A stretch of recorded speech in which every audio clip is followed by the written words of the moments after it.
Michael Jackson ایک ایسا انسان جو اللہ کے نظام کو شکست دینا چاہتا تھا۔ اسے 4 چیزوں سے سخت نفرت تھی۔ اسے اپنے کالے رنگ سے نفرت تھی، وہ گوروں کی طرح دکھائی دینا چاہتا تھا۔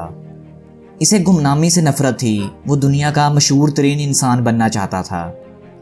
اسے اپنے ماضی سے نفرت تھی، وہ اپنے ماضی کو اپنے آپ سے الگ کر دینا چاہتا تھا۔ اسے عام لوگوں کی طرح 70 یا 80 سال میں مر جانے سے بھی نفرت تھی، وہ 150 سال تک زندہ رہنا چاہتا تھا۔ وہ ایک ایسا گلوکار بننا چاہتا تھا جو 50 سال کی عمر میں لاکھوں لوگوں کے سامنے ڈانس کرے اور اپنا آخری گانا گائے، 50 سال کی گرل فرینڈ کے ماتھے پر بوسہ دے اور کروڑوں لوگوں کی موجودگی میں دنیا سے رخصت ہو جائے۔ مائیکل جیکسن کی آنے والی زندگی ان 4 خواہشوں کو پورا کرنے میں گزر گئی۔ اس نے 1982 میں اپنا دوسرا البم تھرلر لانچ کیا۔ یہ دنیا میں سب سے زیادہ بکنے والا البم تھا۔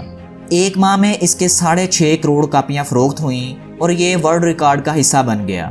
مائیکل جیکسن اب دنیا کا مشہور ترین گلوکار تھا، اس نے گمنامی کو شکست دے دی تھی۔ مائیکل نے اس کے بعد اپنے کالے رنگ کو شکست دینے کا فیصلہ کیا اور پلاسٹک سرجری شروع کرا دی۔ امریکہ اور یورپ کے 55 پلاسٹک سرجنز کی خدمات حاصل کیں، یہاں تک کہ 1987 تک مائیکل جیکسن کی شکل و صورت بالکل بدل کر رہ گئی تھی۔ کالے رنگ کے مائیکل جیکسن کی جگہ گورا ایک خوبصورت مائیکل جیکسن دنیا کے سامنے آ گیا۔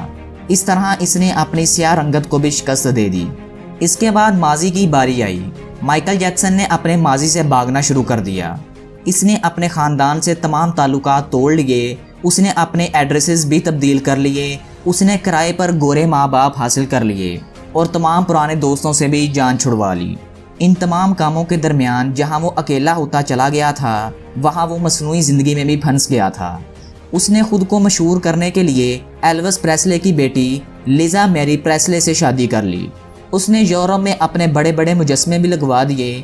اس نے مصنوعی طریقے کے ذریعے ایک نرس ڈیبی رو سے اپنا پہلا بیٹا پرنس مائیکل بھی پیدا کرا لیا۔ ڈیبی رو سے اس کی بیٹی پیرس مائیکل بھی پیدا ہوئی۔ اس کی یہ کوشش بھی کامیاب ہو گئی، اس نے بڑی حد تک اپنی ماضی سے بھی جان چھڑوا لی تھی۔ لہٰذا اب باری آ گئی چوتھی خواہش پوری کرنے کی۔ وہ 150 سال تک زندہ رہنا چاہتا تھا۔ مائیکل جیکسن بہت لمبی عمر پانے کے لیے دلچسپ حرکتیں کرتا تھا۔ مثلاً وہ رات کو آکسیجن ٹینٹ میں سوتا تھا۔ وہ جراثیم، وائرس اور بیماریوں کے اثرات سے بچنے کے لیے دستانے پہن کر لوگوں سے ہاتھ ملاتا تھا۔ وہ لوگوں میں جانے سے پہلے منہ پر ماسک چڑھا لیتا تھا۔ وہ مخصوص خوراک کھاتا تھا۔ اس نے مستقل طور پر 12 ڈاکٹر اپنے ہی گھر میں ملازم رکھے ہوئے تھے۔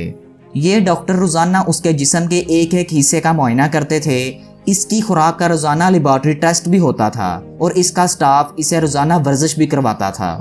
اس نے اپنے لیے فالتو پھیپھڑوں، گردوں، آنکھوں، دل اور جگر کا بندوبست بھی کر رکھا تھا۔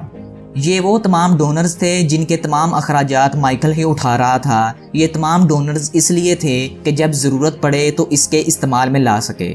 اب اسے یقین ہو گیا تھا کہ وہ 150 سال تک زندہ ضرور رہے گا۔ لیکن پھر 25 جون کی رات آئی، اسے سانس لینے میں تنگی پیش آئی۔ اس کے ڈاکٹرز نے ملک بھر کے سینئر ڈاکٹرز کو اس کی رہائش گاہ پر مطلب گھر میں جمع کر لیا تھا۔ یہ ڈاکٹرز اسے موت سے بچانے کے لیے کوشش کرتے رہے، لیکن ناکام ہوئے تو ہسپتال لے گئے۔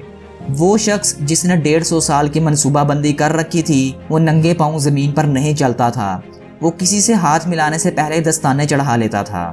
جس کے گھر میں روزانہ جراثیم کش ادویات چھڑکائی جاتی تھی۔ جس نے 25 سال تک کوئی ایسی چیز نہیں کھائی تھی جس سے ڈاکٹروں نے اسے منع کیا ہو۔ وہ شخص صرف 50 سال کی عمر میں اور صرف 30 منٹ میں مر گیا۔ اس کی روح چٹکی کے دورانیے میں جسم سے نکل گئی۔ مائیکل جیکسن کے انتقال کی خبر گوگل پر 10 منٹ میں 8 لاکھ لوگوں نے پڑھ لی تھی۔ یہ گوگل کی تاریخ کا سب سے بڑا ریکارڈ تھا اور اس ہیوی ٹریفک کی وجہ سے گوگل کا سسٹم سست پڑ گیا تھا اور کمپنی کو 25 منٹ تک اپنے صارفین سے معذرت کرنا پڑی۔ مائیکل جیکسن کا پوسٹ مارٹم ہوا تو پتہ چلا کہ بہت زیادہ احتیاط کی وجہ سے اس کا جسم ڈھانچہ بن چکا تھا۔ وہ سر سے گنجا ہو چکا تھا۔ اس کی پسلیاں ٹوٹی ہوئی تھیں۔ اس کے کولے، کندھے، پسلیوں اور ٹانگوں پر سوئیوں کے بے تحاشا نشان تھے۔ وہ پلاسٹک سرجری کی وجہ سے پین کلر کا محتاج ہو چکا تھا۔ اس لیے وہ روزانہ درجنوں انجیکشنز لگواتا، لیکن یہ انجیکشنز، یہ احتیاط اور یہ ڈاکٹرز بھی اسے موت سے نہیں بچا سکے، اور وہ ایک دن چپ چاپ اس دنیا فانی سے چلا گیا اور اس کی آخری خواہش پوری نہ ہو سکی۔ اس کہانی کا مقصد صرف اتنا سا ہے کہ دنیا کا مشہور ترین گلوکار جسے مائیکل جیکسن کہا جاتا ہے، اس نے موت سے بچنے کے لیے ایڑی چوٹی کا زور لگا لیا، لیکن وہ کیا جانتا تھا کہ اللہ تعالیٰ کی پلاننگ کچھ اور ہے۔ وہ جتنی زیادہ احتیاط کرتا تھا اتنا زیادہ موت کے قریب جاتا تھا۔ کاش کہ ان لوگوں کو سمجھ آ جائے کہ انسان کے مقابلے میں اللہ تعالیٰ کی پلاننگ کچھ اور ہوتی ہے۔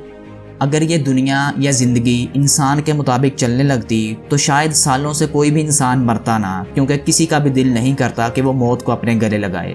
اس لیے ایک مسلمان ہونے کی حیثیت سے خود کی حفاظت کریں، خود کو گناہوں سے بچائیں اور موت کو کثرت سے یاد کریں۔